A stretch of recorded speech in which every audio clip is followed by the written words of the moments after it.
Manan sa kaawit.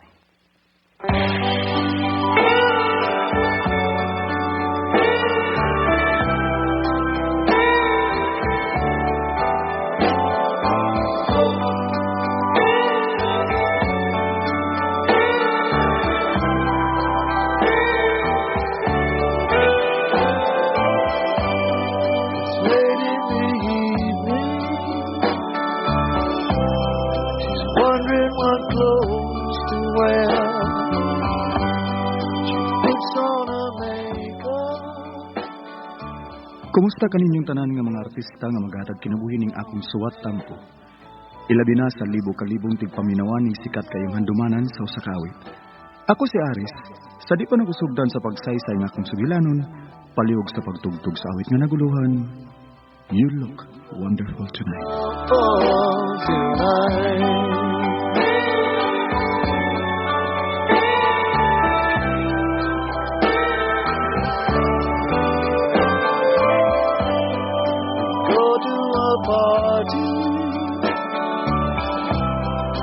Everyone turns to see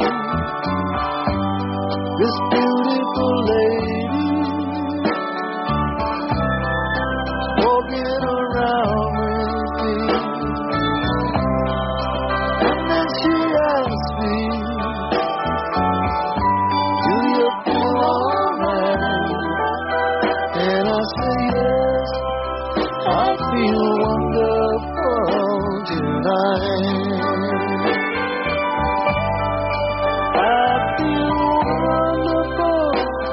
Because I see the love right in your eyes, and the wonder of it all is that you just don't realize how much I love you.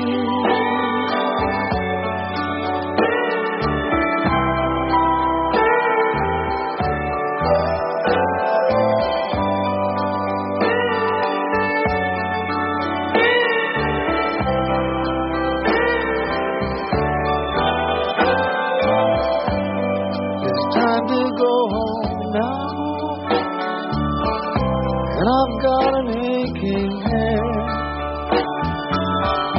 so I give her the car keys, and she helps me to bed. And then I tell her, as I turn out the light, I say, my darling, you are wonderful tonight. Oh, my darling, you are wonderful tonight.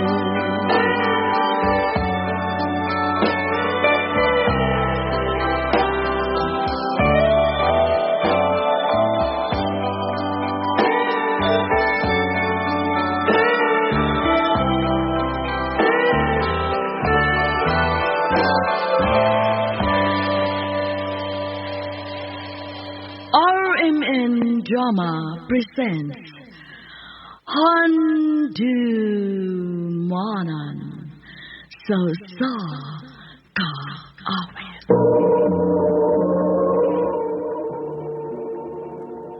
Ano pa na siyang kaagi karon no kining usa ka lalaki nga taga Cagayan de Oro City. Ang ato matatampo nagdasangan nga Aris.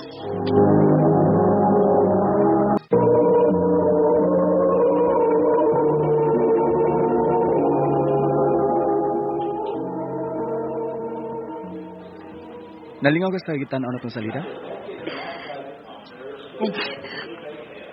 Hila ka man gyud noon.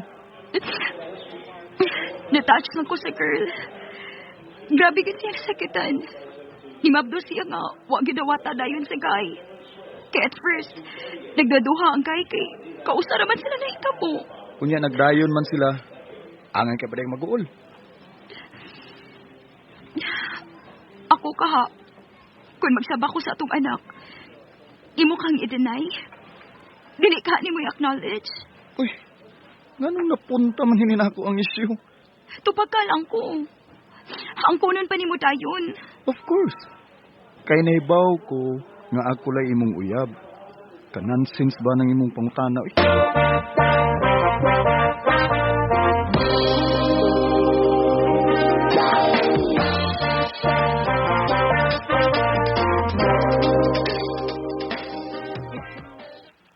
Ay, anak, natural ka na nga mangutana sa usa ka babae kung insecure siya. Si Luta ma-insecure? Nga nung taon? Hudaw na ako no.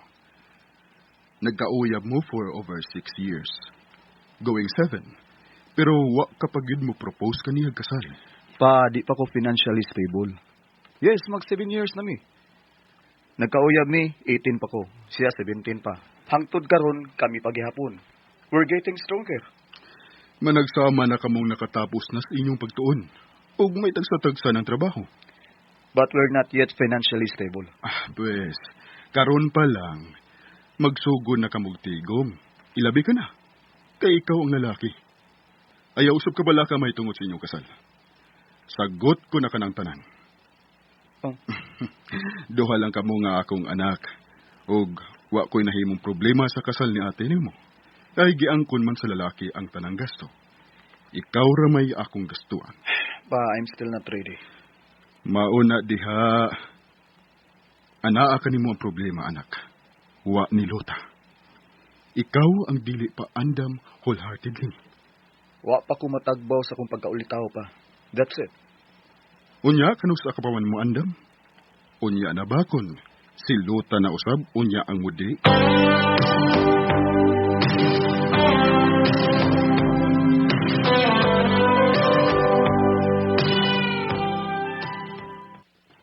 Ay, tita. Niya ba si Luta? I've been calling her. Di man siya mo kontak. Wa ka ba di ay mahibaw? Ha? Kaya nga naman day, tita. Nilarga man siya. Tuwa man siya sa Cebu.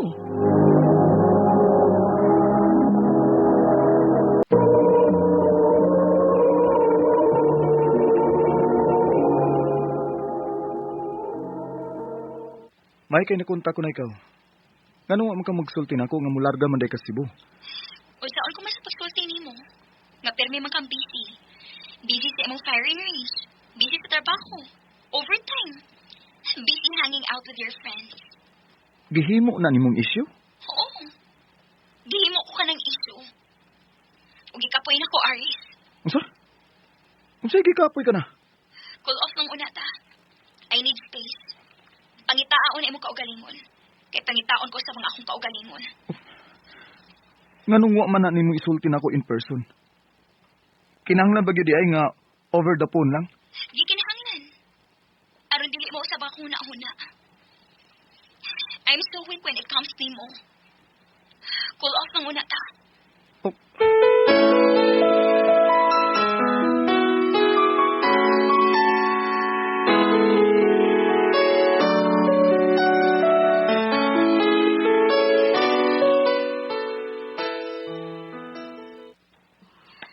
Daang nagsulti si Luta nga dili kaniya pahatagan sa address sa iyang iyaan dito sa Cebu. Tita, please. Maluoy ka. Hatagi ko address, tita. Ako siya nga pason. Kinahanglan nga mubalik na siya din is Cagayan. Aris, nag-process si Luta sa iyang papers alang sa iyang paglarga dito sa laing nasod. Nasayod ka ba ni Ana? Dili. Dili!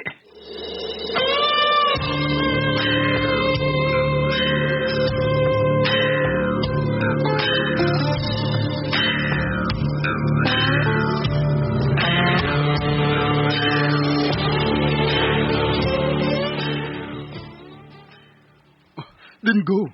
Apasa siya samtang dili pa uhay ang tanan. Mo gini ako buhaton pa. Wapas ko kang Luta sa Cebu. Nakasiguro ka? Yes ba? Di ko masugot nga mularga siya nga magpalayo siya nako. Dili.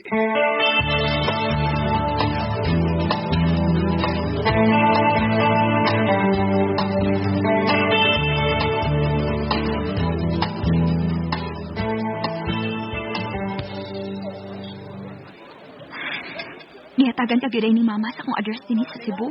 Namugos ko. Lupig na lang muluhod ko sa iyong atubangan. Mularga ka man kun. Lakip ka na? Iyang gitug-an nimo? Katungod ko masayod. Uyab ko ta. Unfair lang kay ka. Kay sa laing ba pa ko nasayod, wa magdagikan nimo. Tungod gid kinahanglan. O kumuingon kung di ko musugot nga magpalayo ka nako. Wa kay hold nako. Nga makapugong nako aron dili ko mularga. Magpakasal ta.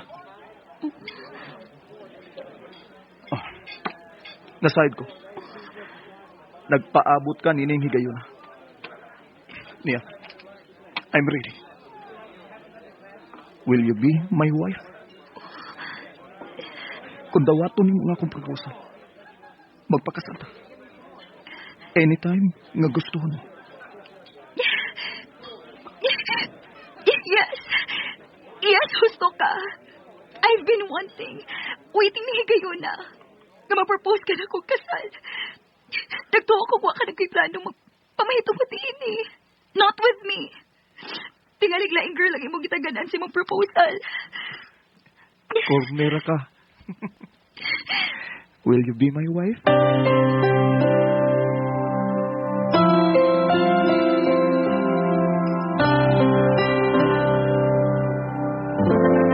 She's always on my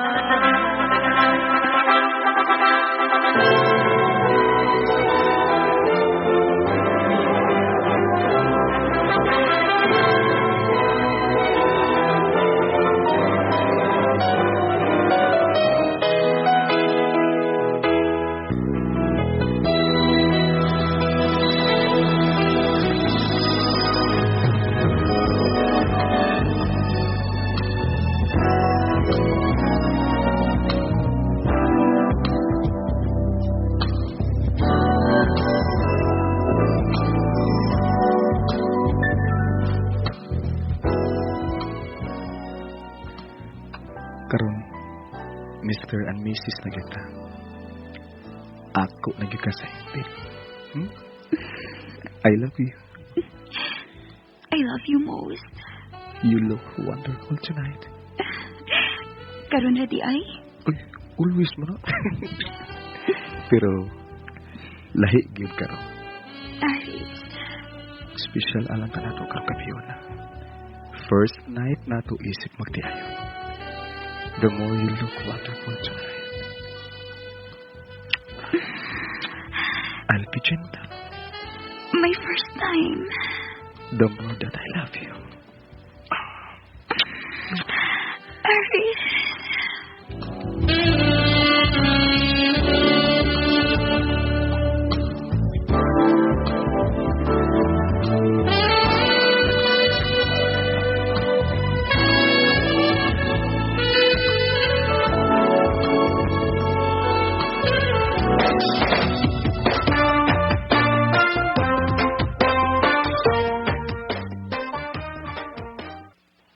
Aris, it's positive. Huh? Nagsabak na ko. Oh. Yes! Yes! Papa na ko! Papa na ko! Ibutang ko. Kino po mo gialsa? Kompleto na gina itong pamilya. May umaabot na tang anak! Yes!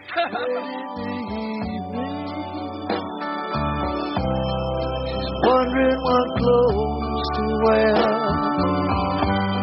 She puts on her makeup. Angay gid mi si Luta sa usa-usa. Wa gid siya makalarga kay ako mang napugnan. May nalanggani kay di pa gid uhay ang tanan. Karon malipayo na kay mi sa among pagpuyo. Buutan ug sulundong pagkaasawa si Luta. Full-time mom siya. Niresign siya sa iyang trabaho aron katutukan niya ang among pamilya. Dinhi na ang kutob, more power sa RMN.